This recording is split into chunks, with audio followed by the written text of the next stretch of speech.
Hey sneakerheads, welcome to another video on my channel, Sneaks is Life. Now today I'm going to do a video about a particular pair of sneakers that is one of my favorites. I wasn't planning on doing a video about these this soon, but because these are going to be released in just a couple of days. I'm making this video here on Thanksgiving night, and these shoes are going to be released on Saturday. It's going to be the first time since 1989 that they are released exactly like they were made back in '89.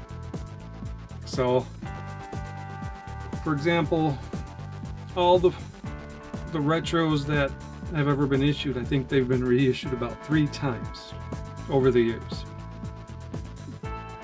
They've all featured the Jumpman logo on the back instead of the original Nike Air. The one that's coming out on Saturday is going to have the actual Nike Air written out. So it's going to be exactly like the OGs, the originals. And I don't know why sneaker companies just don't do true to the OGs to begin with.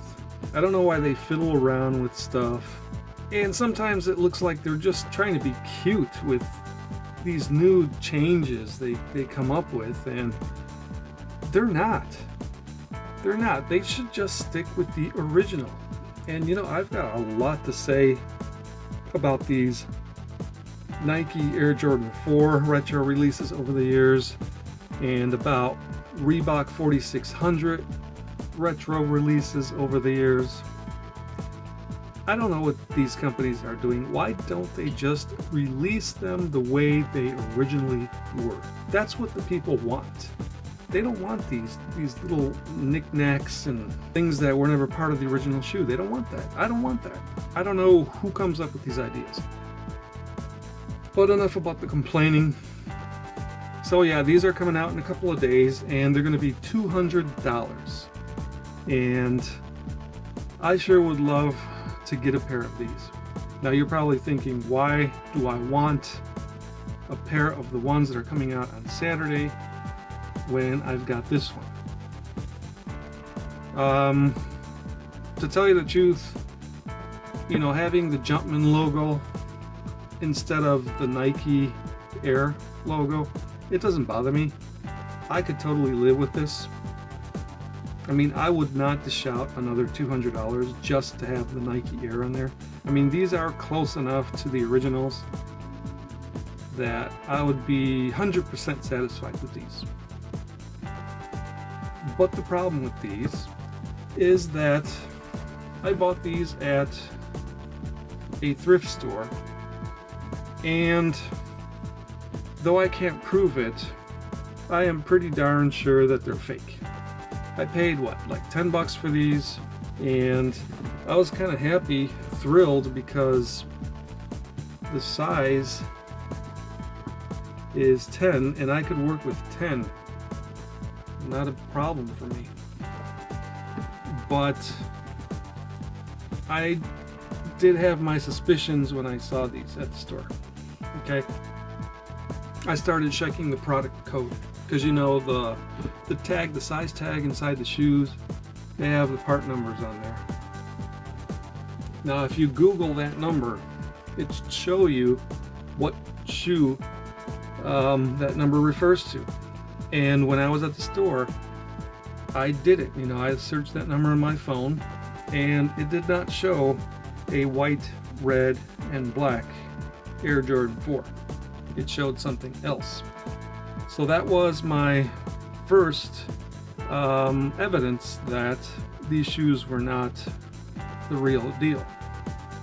But I bought them anyway because I thought they looked good, and because they were a size 10 and I felt that I could wear them, I bought them.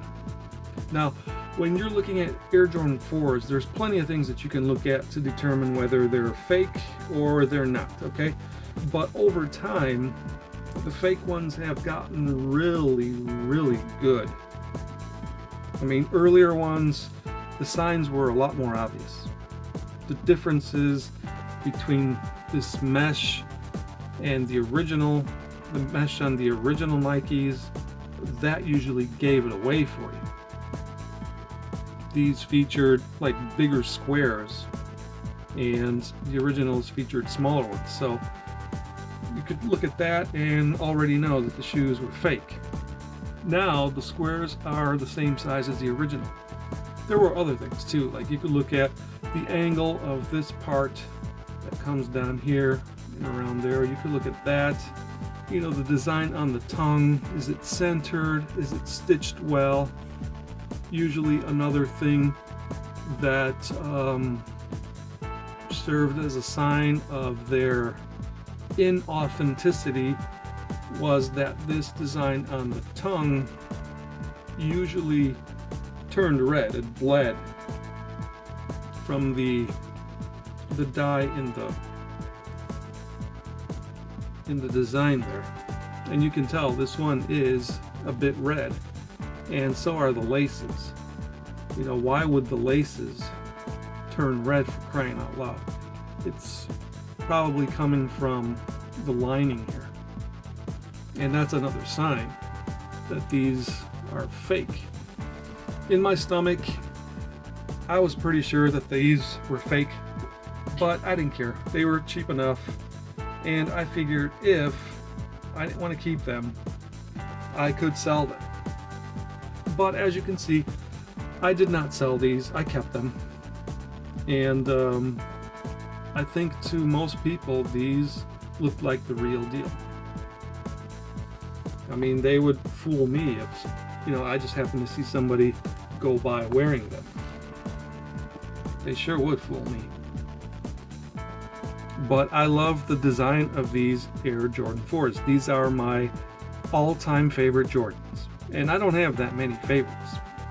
The only ones I really liked are the 4s, the 5s, and the 8s. And honestly, those are the only ones that I have ever owned. I haven't owned any other Jordans because, for the most part, I haven't really liked any of them that much. These three are my top favorites. So yeah, these are coming out on Saturday, $200. And for me, it's really untimely because I can't afford to buy $200 sneakers at this time. And I just find it peculiar that Nike, in the middle of a pandemic where unemployment is so high and there are people standing in food lines, that they would come out with a $200 sneaker. That just blows my mind. I don't know what they're thinking. That's inane to me. Seriously, during the pandemic, spend $200 on a pair of sneakers? And yeah, I love these. They look great. I haven't even yet fully decided if I am going to buy a pair or not. Because if I do hang on to these, most likely I'm not going to wear them. Only because I have a feeling that they're fakes. I'm pretty confident that they are, and I would feel weird wearing something that's fake. I might wear these for just some, casual going out. Run to the gas station, run to the grocery store, something like that. I mean, I've tried these on. They fit well, and they're pretty comfortable. So, I mean, they're definitely wearable. I don't know where the person who bought these got them from, but they wore these for a good amount of time. As you can see, there's a smooth amount of wear here on the heel and up here in the front too, because a lot of that pattern of stars is gone. So the purchaser of this shoe definitely got some good use out of them. I'd say they didn't take very good care of them, and I would like to know how much they paid for them. One of the issues that I found too with this pair is right here. This part is halfway torn off, and I think I've tried gluing it, but it just won't stay. There's not enough for it to hold on to. I could try that again.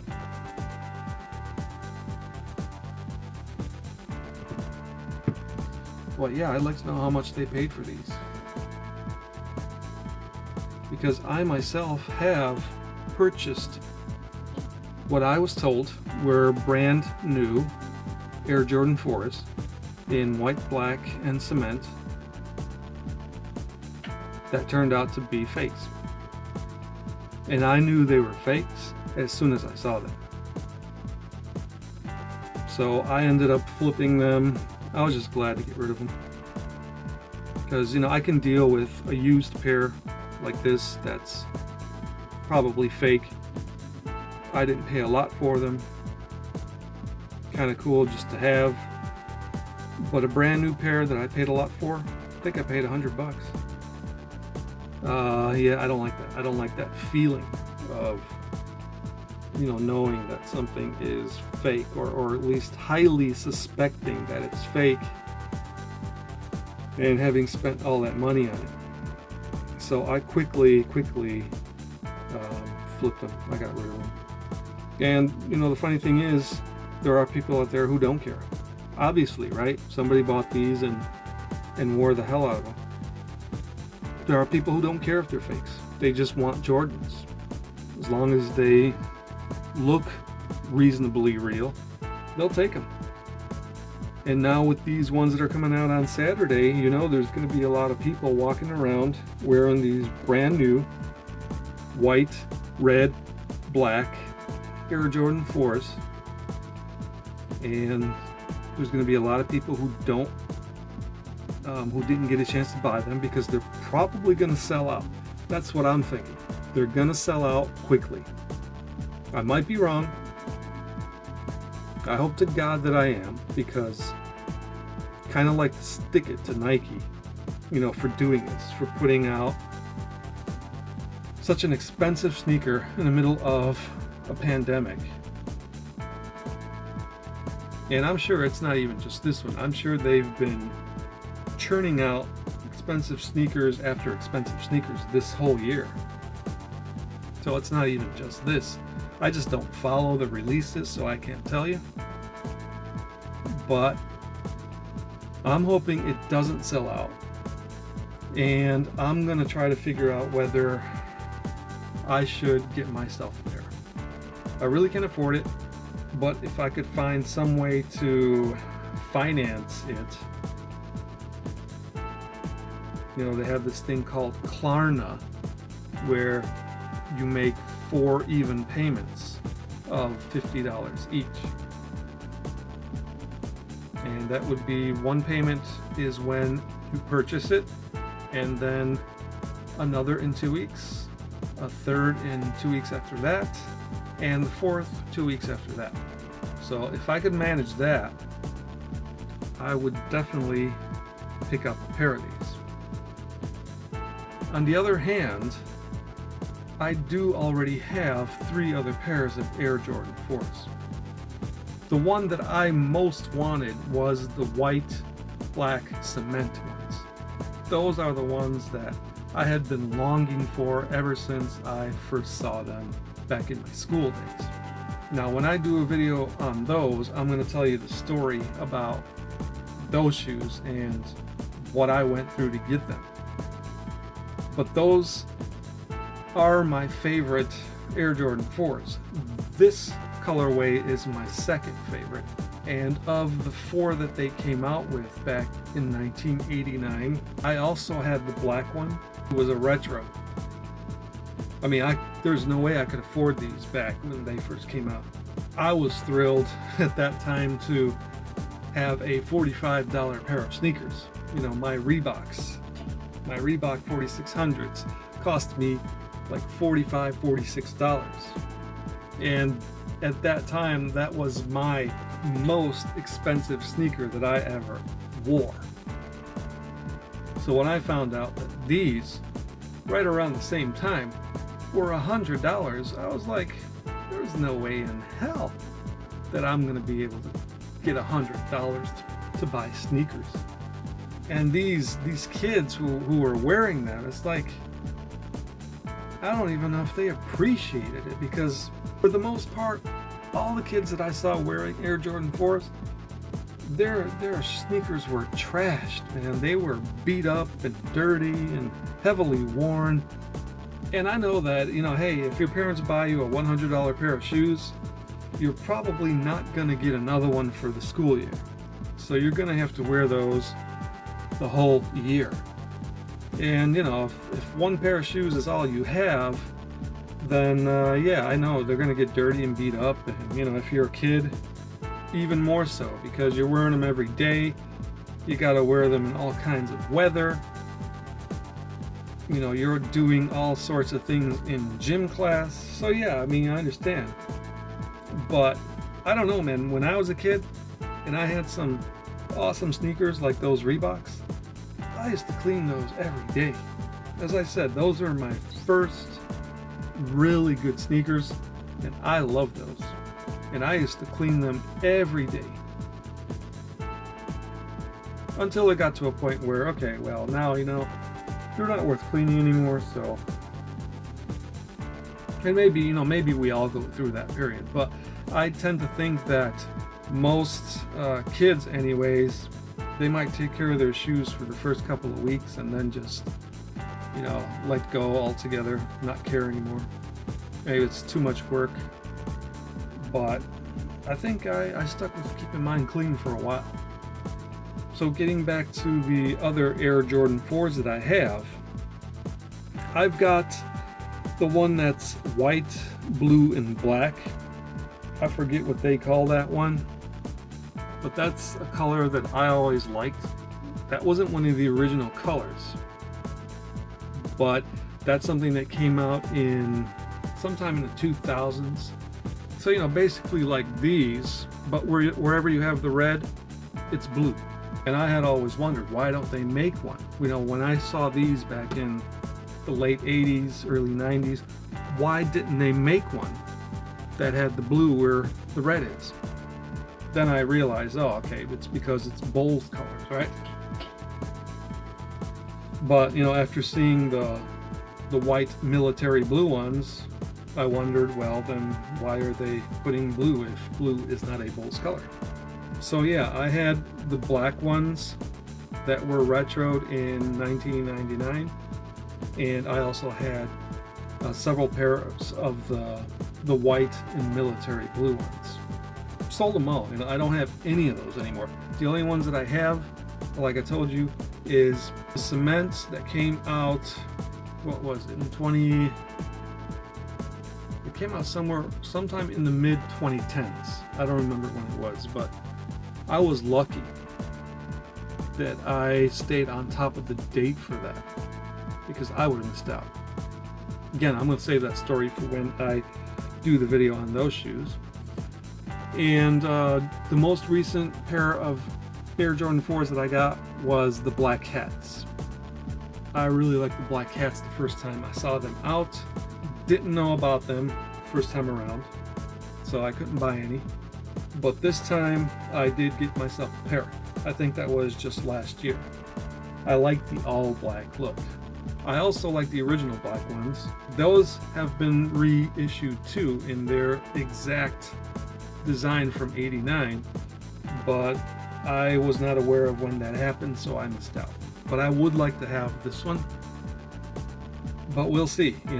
It's not just a matter even of being able to afford it, it's a matter of, will I be able to get a pair? Because I don't know how this is going to play out. Is the demand for these shoes going to be really high, or are most people just not going to give a damn because they don't have money, because there's a pandemic going on? I don't know. So even if I do figure out a way to buy it, am I going to be able to get the size that I want? And I certainly hope that they are limiting the number of pairs that each person can buy, because you know some people are going to buy these just so they can price gouge on them later. 200 bucks, okay? 200 bucks. And be like, oh man, you missed it? You missed it, man? Oh, it's no problem. I got any size you need, man. And I'll sell it for you special price, man, just $400. Personally, I would never pay anybody else's price gouging for shoes. So if I can manage to get it from a legitimate source for 200, of course it's going to be tax and all that garbage, I'm going to see if I can do it. And if I'm not able, then I'm just going to learn to live without it. I mean, I've got the 3 other pairs that I mentioned. The only thing that I really like about these that they've been reissuing in the exact form as the originals is that they're using a very nice soft leather on these shoes. You know, the leather on my cements, oh man, it's perfect. It's soft, it's grainy, just like on the originals. And that's something too that has changed over the years. You know, the leather that they use on their sneakers, it's I don't like it. The leather quality has gone down, and you know they're using also synthetic leather, so it's crappy. You know, it doesn't crease right, and I know a lot of people don't like creasing here in the toe box area. I don't care, because to me that just gives the shoe character. I mean, you can't possibly have shoes that don't crease here. It's unnatural. So when it's, you know, real leather, and especially soft, grainy leather, it's gonna crease here. You know, but that's not a problem for me. Actually, I think it looks better when it is creased than when it's not. It looks more real, it looks worn. You know, and if you don't wear a shoe, what's the point of having it? So, yeah, I just wanted to show you guys these shoes today, because these are being reissued in a couple of days, and I definitely would like to get a pair. I don't know about you guys. You guys have that kind of money to spend? And what would you do in my situation if you had these fake ones? Would you wear them? Do these look authentic enough for you to wear them? There's a black insole inside. In terms of condition, I mean, everything is pretty good on here. It's solid. You know, there are no cracks. The heel's not cracked. The air bubbles are fine. You know, it's just got normal wear and tear. And the only real big problem is this part right here that's halfway off. But there has to be a way to fix that. It's stitched on. There has to be a way to fix it. Gluing didn't seem to work. But I mean, I think these are pretty darn wearable, and it's not like most people are gonna say, oh my god, you're wearing fake shoes. I don't think most people are gonna be able to tell. So what would you guys do? Would you wear them? Would you keep them? Get rid of them? Sell them? Donate them? What? For me, I think it's going to depend largely on whether I am able to get the pair that's coming out Saturday. We'll see what happens. Anyway, thanks for watching this video here, and I'll be seeing you next time.